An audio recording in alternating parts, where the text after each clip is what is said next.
What's going on, Dolphins? It is your boy Dillon, and I am here making a video for a few reasons. Got a couple things I want to talk about, including possible hire to the scouting department, some updates on Tua, and a little bit more of a look at the potential strategy for the Dolphins going forward into free agency, which starts in March, at the beginning of March.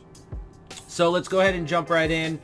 There was a tweet by Jordan Renan. Former Giants offensive line Chris Snee is currently meeting with the Dolphins on Monday about a role in their scouting department, per source. Snee has been a college scout for almost 3 years with the Jacksonville Jaguars, specializing in offensive linemen. So obviously offensive line is one of the biggest areas of need and one of the biggest question marks on this team. Also, this coaching staff has obviously changed quite a bit already this offseason, so but most of the positions have been filled. There probably aren't going to be too many more changes to the coaching staff, but this is another one. So potentially, we haven't seen yet if he's actually been hired, so we'll have to wait to see if that ends up becoming a reality.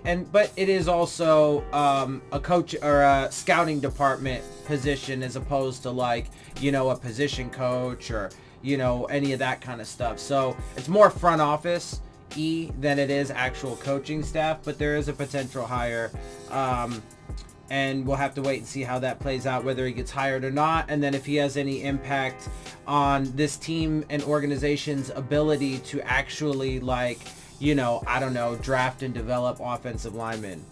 Okay, so now that we've talked about that, just real quick also, just a couple other really small quick notes. Happy birthday to Isaiah Ford and Josh Rosen. So yay, that's fun. Also, with this whole quarterback situation, obviously Tom Brady potentially could have been a free agent. It looks like he's most likely going to go back to the Patriots if he doesn't retire. But Phillip Rivers is not going to be going back to the Chargers. So, there's talk about, where is he going to go, And so obviously the Dolphins being a quarterback needy team, there's going to be speculation. I personally I don't like Phillip Rivers that much. He's all right. But I have a nickname for him, Phillip Quivers, because he always seems to break down under pressure and just start throwing interceptions all over the place. So I've never been a huge Phillip Rivers fan, to be honest, and I wouldn't want him to be picked up, but you never know. We'll have to wait and see, what ends up happening. I think it's definitely a lot more likely that they'll end up sticking with the guys they have and just take somebody in the draft. I think they're going to end up taking somebody in the draft. I think that's how they're going to handle the quarterback route. The quarterback position is they're gonna take a guy high, most likely Tua, most likely at number 3 after they've done a trade up with the Detroit Lions. That's my guess, my prediction on how things are going to play out. So I don't think it's very likely, but just wanted to throw that in there really fast. All right, so now let's actually get to the meat and potatoes of this video, and that is starting with Tua, and there's an update on his injury. So there's an article from Bleacher Report. Tua Tagovailoa, rumor CT scan on hip injury was as positive as possible. So long and short, he had a CT scan done. I think it's about 3 months now after his injury. And, the reports are, of course, the reports up to this point have all been, he's ahead of schedule and, blah, blah, blah. He's doing super well in his recovery and all that stuff. And while that's wonderful, I personally never like to hear the he's ahead of schedule thing, right? Because frankly, I would rather be extra cautious and make sure that a dude is 100% healthy, especially, with such a serious injury, et cetera, especially with the kind of draft capital and money you expect to put in a dude, especially since you covet him so high, et cetera. So, and they could take him and they could sit him for a year, which if they were going to take Tua, I think that would be the best, thing to do. But with all of these reports now, part of it could just be that they're trying to you know, the media and himself and, you know, whatever, trying to hype it up so that way, you know, it creates more headlines and more, you know, drama surrounding the draft, etc., etc. Not like there isn't already enough, but, you know, so part of it could be that, but to me, it's, you know, I always want to err on the side of caution and make sure that you don't rush a guy back. But as you guys know, I wouldn't take him to begin with. But I do think this helps to set up the narrative of, you know, the Dolphins taking him, whether it be at 3 or whether it be at 5. I actually think it's a lot more likely that they're going to trade up, and that's what I predict. That's my guess for this whole situation is that they're going to end up trading up to the number 3 spot to get Tua Tagovailoa, because trading up to the number 1 spot's probably going to be a little bit too hefty of a payment. They feel like Tua's probably going to be their guy, etc. That it's probably going to be the most reasonable for them to trade up to the number 3 spot. There's a lot of different things. You know, there's the talk about Tua wanting to go into Miami. There's the, you know, tank for Tua this entire time. Stephen Ross apparently loves him, although he also apparently loves, you know, Joe Burrow and blah, blah, blah. But I think that the most likely situation is that the Dolphins will end up taking Tua at number 3 after they've traded up to get him. And this only helps to, you know, feed that narrative. Now, it also helps to feed the narrative that if they do end up taking Tua, they could end up, you know, putting him in, inserting him into the lineup right away, right? Because if he goes to the combine and, you know, essentially checks out there, you know, whatever, from the medical staffs there, then it's, I mean, with the reports that we've had, and especially these ones now, with it's as good as it could possibly be, right? Like they're putting this framing and this context on it as if, you know, like nothing ever happened and it's fully healed, and like there's, you know, they're not saying that, right? But it's almost implied with like the declarative statement that, you know, like there's out of all the odds, right? Because there's a spectrum when it comes to like injuries. There's a spectrum, right? Like, you know, things can go, and this is really applies to almost anything in life, right? Like things can go, like if you set a plan for something or a goal, right? Things could go exactly 100% according to plan, as good as possible, and you just are like massively successful. You constantly hit your goals, etc., etc. But life's not always like that. In fact, life's almost never like that. There are always hiccups and delays and things that come up along the way, right? And so, you know, even the best laid plans can get, you know, screwed up somehow. So, you know, but it plays into the narrative with the framing that, you know, he's going to be good to go. He's going to be 100%, that, you know, a team like the Dolphins, who could take him at 3, 5, wherever they take him, or any team that takes him, could theoretically put him into training camp, get the rust off of him. And then especially a team like the Dolphins, who are in this so-called rebuild and really need a franchise quarterback, etc. And especially with, you know, Stephen Ross's like love affair with the quarterback position and his craven desperation in his older age, and especially considering that he has not, he took a very rich winning history franchise and has done the exact opposite with that franchise. You know, I feel like there's a high probability that if he checks out and all of these things, not only could the Dolphins you know, mishandle whatever the situation by initially trading up to get him to begin with, but then they could throw him into the fire behind, you know, a patchwork at best offensive line, with a lot of question marks, etc., etc. And, you know, worst case scenario, I mean, if everything goes according to plan, then, you know, your offensive line has a dramatic improvement. You get all the right guys, the right free agents, the right blah, blah, blah, blah, blah. And then he, you know, balls out.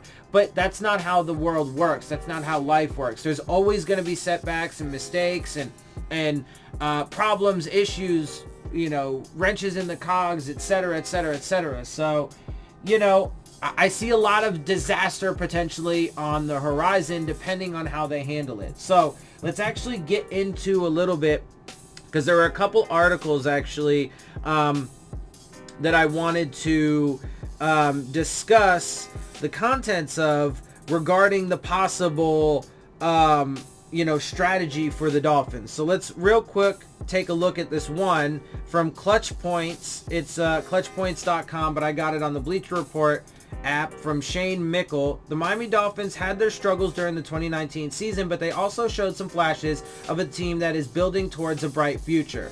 Now, obviously, it's all in how you paint it. Now, people can call me negative if they want or whatever for the perspective I have, but the fact that we, first and foremost, we 100% absolutely tanked the season. We hit all of the major hallmarks of a tanking team, and we're still on that path.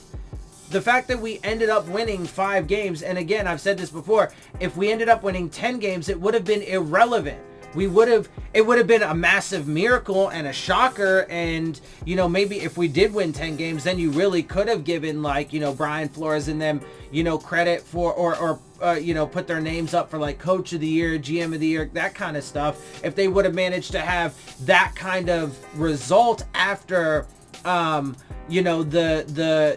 hallmarks of tanking, implementing the hallmarks of tanking. But that obviously didn't happen. And the fact that we won 5 games, people are using that as some sort of evidence as to the fact that we didn't, which is ridiculous. Because again, everything that the reason why we have our draft capital and the cap space that we have is because we implemented the hallmarks, the key fundamental points of tanking, i.e. trade away all of your good players so that way you can get cap space and draft capital.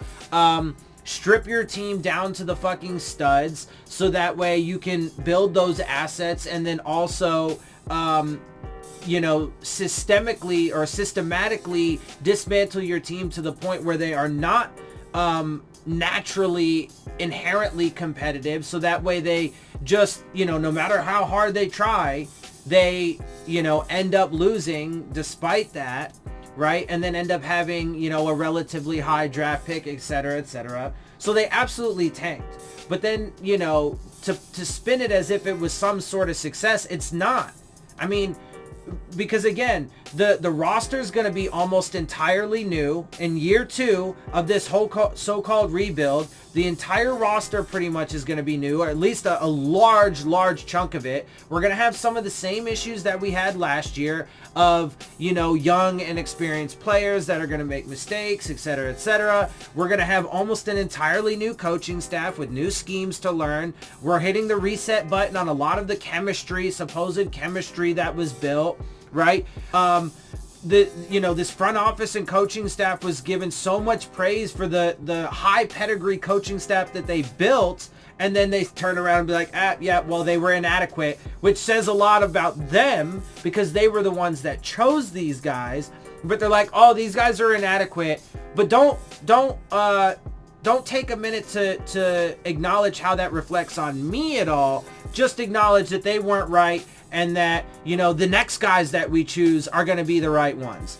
Okay, sure, whatever, right? So there's a lot to suggest that things are not going to miraculously turn around. Not to mention, if you take an honest and objective look at their player evaluation to this point, it's been pretty atrocious. And their first draft class has been underwhelming, to be as fair as possible. So, anyway, to frame it into this, to frame it as if, it's been some massive success and that the Dolphins are, on track for a bright future, there's just really no evidence to firmly suggest that. And there's, in fact, far more to suggest the opposite. But let's continue. With the steps they have made, it's even more important that they make the right moves to continue pushing their franchise in the right direction. So I sort of agree with that. With the steps that they made, with the hole that they've dug themselves in, with the amount of, stupid decisions that they've made, they absolutely 100% have to hit on like almost every single one of their draft picks. They have to make sure that they handle free agency in the draft correctly, right? There's a lot of things like they have literally made the job that they have to do as hard as absolutely possible, but they did it to themselves, and now they ensure that they have to get almost everything right they have to execute almost to perfection from here on out. And then that doesn't even, again, take into account the possible lockout next year, right? With the potential player strike that's around the corner. I mean, that's still a year away, and we have to wait and see. But there's just so much right now, so much firm, concrete evidence now, and then so many other potential, disasters that could take place that suggest that this doesn't even have really a chance to get off the ground. But whatever, I mean, whatever. So let's break down the 3 moves the Dolphins must make during the NFL offseason. Number 3, sign a star defensive end. The Dolphins almost landed defensive end Jadeveon Clowney during the 2019 season, but he wouldn't allow it to go through. Yeah, that's not correct framing at all. They didn't almost land him. They weren't even close. He just flat out refused off the fucking rip. He didn't want to go to Miami because he realized that Miami, especially starting in 2019, is a cesspool.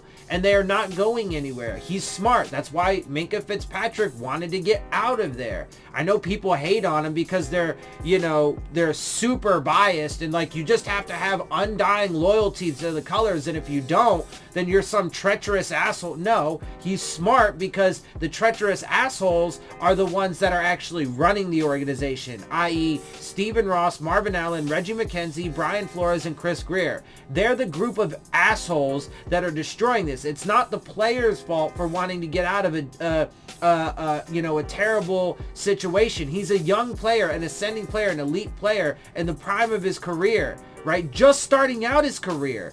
Just barely starting out his career. Why would he want to be in this fucking mess? Anyway, so they didn't almost land Jadeveon Clowney by any stretch of the imagination. So that's just totally wrong framing to begin with. The Dolphins are building a solid defense, and getting a star defensive end would really help the team. They're building a solid defense. Who? The only player you can really say is Xavier Howard. But he's had several knee surgeries to this point and missed a ton of time. And he's got a bunch of, he's got some significant off-the-field issues now, which are hopefully in his past. And the charges did get dropped on him. However, it is speculation, but there could be an element of he's a star player for a major NFL franchise and he's a wealthy person. So that could have had a lot to do with why the charges ended up getting dropped. Most notably because it was the woman that ended up saying, after all of this, I went through all this. I called the cops. I was scared. I had markings on me, blah, blah, blah. Weeks have gone by now. But now just all of a sudden I've decided, I really don't want to press charges after all.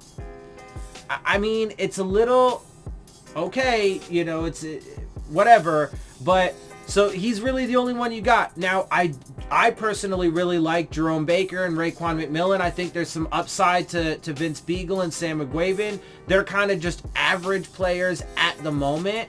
And even, McMillan and Baker are just maybe slightly above average. Or a little bit above average. Or I would say they're above average, right? So you have the average, above average. I think they're above average. I wouldn't say necessarily that they are elite players or difference makers consistently. Not yet anyway. They could still develop into that. McMillan's not good in coverage. He's only a run stopping specialist pretty much. Baker, he's kind of, decent at everything. Which is good, and those are good players to have. And I definitely think the linebacking unit is the strongest out of our entire defense. But that's about as far as you go, right? And then, okay, you got Devon Godshaw, who I really like and is a really good player on the defensive line. We have absolutely no pass rush. He's the only defensive tackle for sure right now that we have. You hope that Christian Wilkins can develop into something, but he's been very much underwhelming, especially for his draft status. At least in his first season, to be fair, just his first season. Right? We don't have a cornerback opposite Xavier Howard. We have almost no safeties, period, on the roster. You hope that Adrian Colbert can, or Colbert can be, develop into a consistent player. He's a young guy, but he's also shown, some vulnerabilities. He's shown some mistakes. But again, he can certainly overcome that. But we have almost no safeties. We have no cornerback for sure opposite Xavier Howard. You could say Eric Rowe, but he's kind of in the mix for safety because we don't have any. Bobby McCain's going to be playing at safety, which, leaves a hole at that slot corner spot. I mean, it's a disaster. It's a disaster. So, I mean, the framing, like, I'm all about trying to be positive, but you also have to be realistic, and you can't be so, quote unquote positive just to, end up fooling yourself into something that's not real, right? I don't think, fake positivity is helpful. I honestly, I think this might sound weird, but I think real negativity is better than fake positivity, right? Like, I would rather much be real about a situation, be honest, be straight up, stick to the facts and the data, and just acknowledge it, even if it's, negative, and then try and do something to fix it, rather than, just paint this flowery false picture when it's not the reality of the situation, and then fool myself into thinking that everything's okay when it's not, and then just allow the situation to devolve further and get worse and worse. Anyway, Yannick Ngakoue is a free agent, and although he is going to bring in a big contract, he is worth every penny. During his first 4 seasons, he racked up 35.5 sacks. If they can't land Ngakoue, they need to find someone who can be a difference maker from that position. Now, they absolutely do. They need 2 defensive ends at least, right? They need 2 they don't have to be stars necessarily, but they need 2 average or above average at least defensive ends to put into the rotation, and then they need solid backups. We don't have anybody that can rush the passer right now, like nobody. So it's definitely a position of need, major need. However, as you guys know, I very much disagree with going out and spending big money on big name free agents. And I don't think that's the appropriate fix at all. Number 2, find the Dolphins franchise quarterback. Again, as you guys know, I don't play into the hype of quarterbacks. I would never take one in round 1 or 2 ever, but I would take one in round 3 or later, always, every year, depending on my actual need, etc., etc. I would never chase a quarterback. I would never trade up to get one. And I would rather build an entire team as opposed to building for one player. I think that's just absolutely ridiculous. Anyway, Ryan Fitzpatrick is a fine quarterback, but he isn't the future of the team because of his age. Nor is he the quality quarterback that you would want at, long term either. The team made the trade for Josh Rosen, but it's clear with as short of a leash as he's had, the team doesn't view him as a long-term option, which I think is pretty clear as well. There are a couple of different routes the team can take to find their future guy under center. The team could sign someone in free agency like Marcus Mariota and hope a fresh start is all he needs to turn around his career. If they did that, I'm sorry, but they would be the biggest fools in the world. You get rid of Ryan Tannehill. He goes to Tennessee, where he helps to give that team a resurgency, take them to the AFC Championship game, and then the cast-off, the guy who he beat, you want to pick up? No, it would be... And look, I mean, I think it's pretty clear what they're going to do. We have to wait and see. It's still, a couple months away, but I think it's pretty clear. And again, for me, I wouldn't take, personally, there's like almost no free agents that I would even consider. And again, I would take a quarterback in round 3 and just leave it at that. I would take a quarterback in round 3, and then I would have Fitzpatrick, Rosen, Jake Rudock, and your 3rd round quarterback, and go with that. That's what I would do. The team also could use the draft to find the future of their franchise. They have 3 first-round picks, and even if they sign one in free agency, it wouldn't be a bad idea to use at least one of those draft picks on a quarterback. I mean, I can virtually guarantee they're going to do that. Find a running back is his number 1 thing. After the Dolphins traded away Kenyon Drake, they really had trouble finding production from the running back position. Melvin Gordon is a free agent and would make a lot of sense. He wanted to go to Miami. I wouldn't do it personally. There's health issues there. He's getting older. It's the running back position. They take a lot of, wear and tear. He's going to demand a much bigger contract than you would than I would want to give out. So I wouldn't do that. But we do, the running back position is another position where we have like almost nobody. So, which is a common theme across almost the entire roster right now. So, you know, obviously it's a balancing act. The team also owns 3 first-round draft picks, and they could use one of those on a game changer coming out of the backfield. I would do that though, honestly. As I've said before, my first 3 picks, the 3 first-round picks that we have, I would use on an offensive lineman, defensive lineman, and like a running back or a corner or a safety. Let's see. Bringing in a running back to go along with a young quarterback and watching them grow together in the NFL would be a lot of fun. If that's what happened, and if their careers aren't derailed because of the stupid decisions that the Dolphins make. So we'll see. Making these moves might not guarantee playoffs next season, but before long, this team should be a contender again in the AFC. Again, there is no tangible, hard, concrete evidence to really say that or suggest that. And in fact, there's tons to suggest the opposite. But people like to delude themselves into the fantasies, so go ahead. All right, and so the last thing I want to talk about that is related is the perfect offseason blueprint for every NFL team in 2020. Obviously, I'm only going to look at the Dolphins. This is a Bleacher Report article, and it sticks along the same topics that we have just been talking about as far as their potential strategies, etc., etc. So let's look at what this writer has to say. Use free agency to bolster the offensive line. Now, again, I think that this is absolutely what they're going to do.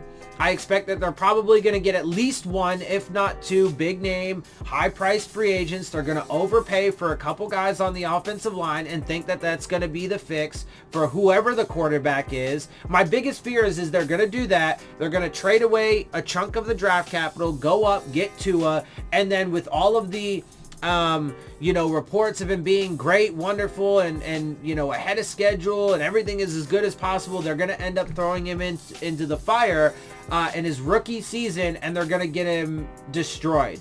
And then he's going to have a major setback, possibly even end up getting injured again. And so that's my big fear. We'll have to wait and see how that plays out. The Dolphins are projected, but I would, as you know, I would focus primarily in the draft using my higher draft capital on offensive linemen because I think that is the biggest area of need on the team. The Dolphins are projected to enter the offseason with a league-high $94 million in salary cap space, and there's little reason not to use a large portion of that to ensure an abysmal offensive line is in significantly better shape for the quarterback of the future, whoever that might be. Now, there is reason. They say in this that there's little reason not to use a large portion of that. Why? Why do you have to just break the bank? Why can't you be smart about it? Why can't you, right? Because people are like, oh, guard is a premier position. But look at the Patriots who, again, I don't exactly want to, copy the Patriots. There's a lot of things that I dislike about how they run their organization and franchise. Partly that they're just massive cheaters. But there are some good things. And one thing that you can take from them as an example, and you certainly can't argue that they've had a lot of, success despite their cheating. But they do not pay a lot of money for guards. In fact, they change their guards pretty frequently because they are constantly bringing in guys with high upside but low price tags for those positions. And they're more willing to pay tackles and centers because that's the skeleton of the offensive line, and that's what's most important. You need, and those are the more important positions, the blind side and the bookends and the center, right? Those are the more important positions. So those are the positions that you pay for. Now, again, I still wouldn't, do some massive, whatever. Also, too, because oftentimes these free agents end up being in their mid to late 20s. So they're either in, the middle or back end of their primes. So, you don't have to do that. You could do it smart and you could build through the draft instead with young ascending players that the most investment that you use in them is some high draft capital. But anyway, the Dolphins need 2 new offensive tackles and at least 1 new interior offensive lineman. I would say they need an entirely new offensive line. There's a couple guys that I like I do like Jesse Davis at right guard. I think Daniel Kilgore is a solid center, but they need upgrades at every position if they want to be a contender. Let's see. But they're rebuilding, so they can't waste their time on old dudes. But then they advocate for them to be big spenders in free agency. It doesn't make sense. They literally contradict themselves in like the same paragraph. They're like, there's little reason to not go out and spend big in free agency. But the likelihood of those free agents being in their mid to late 20s is extremely high. Extremely high. So you're likely free agency, you're likely going to be paying older dudes.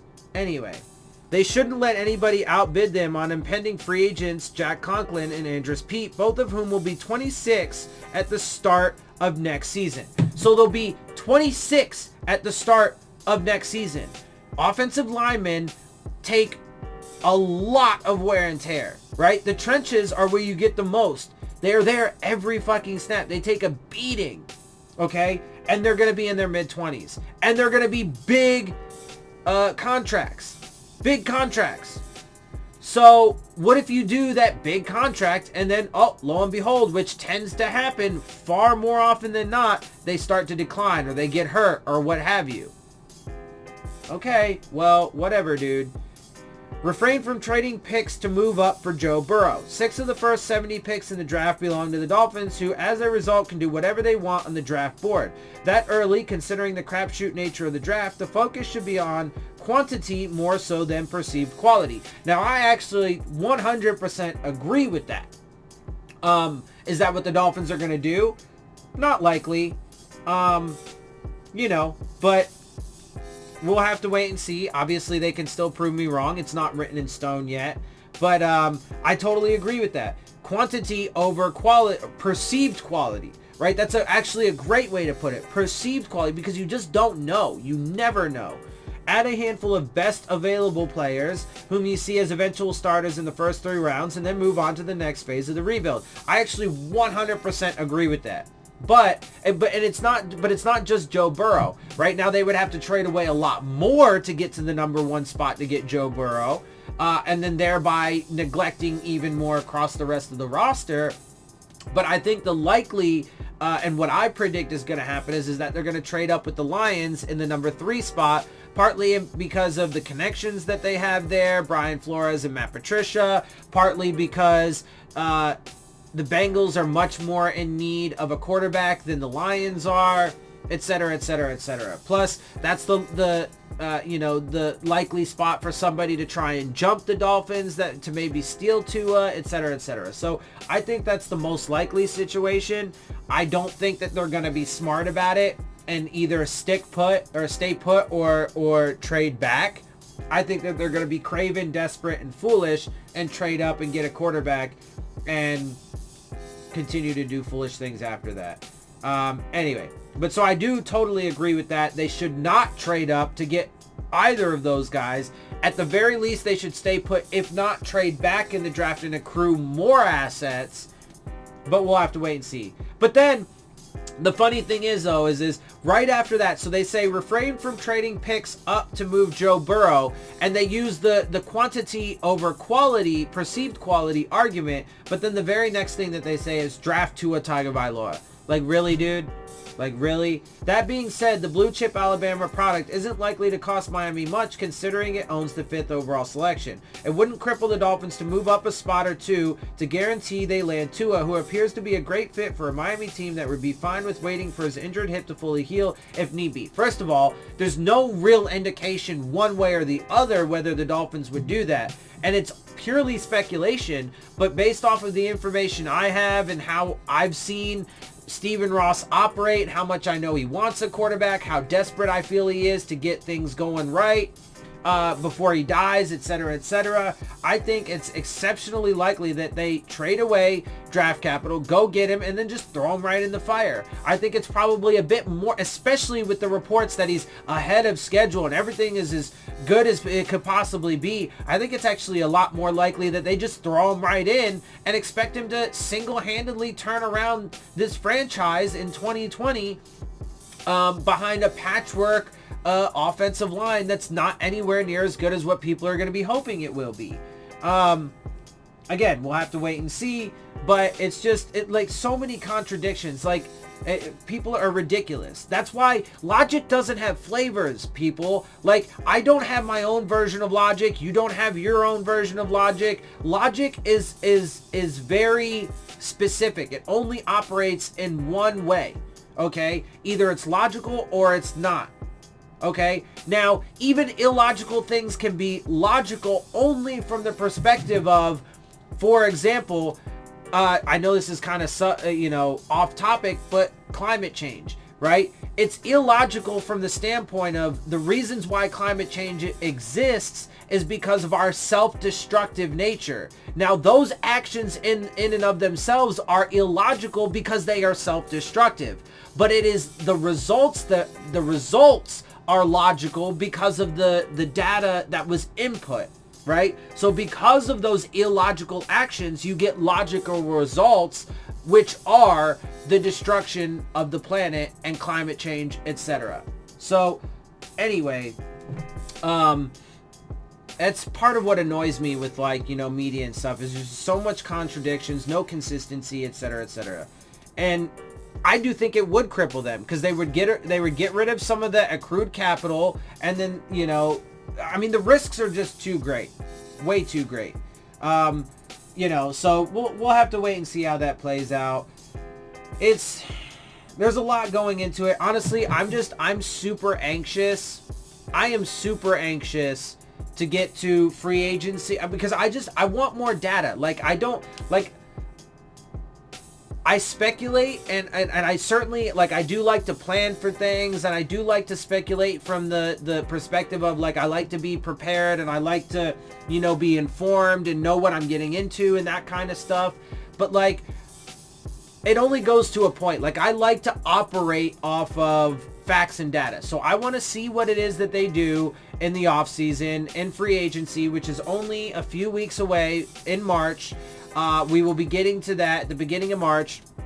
And then shortly thereafter, about a month or so later, about a month and a half later, we have the draft.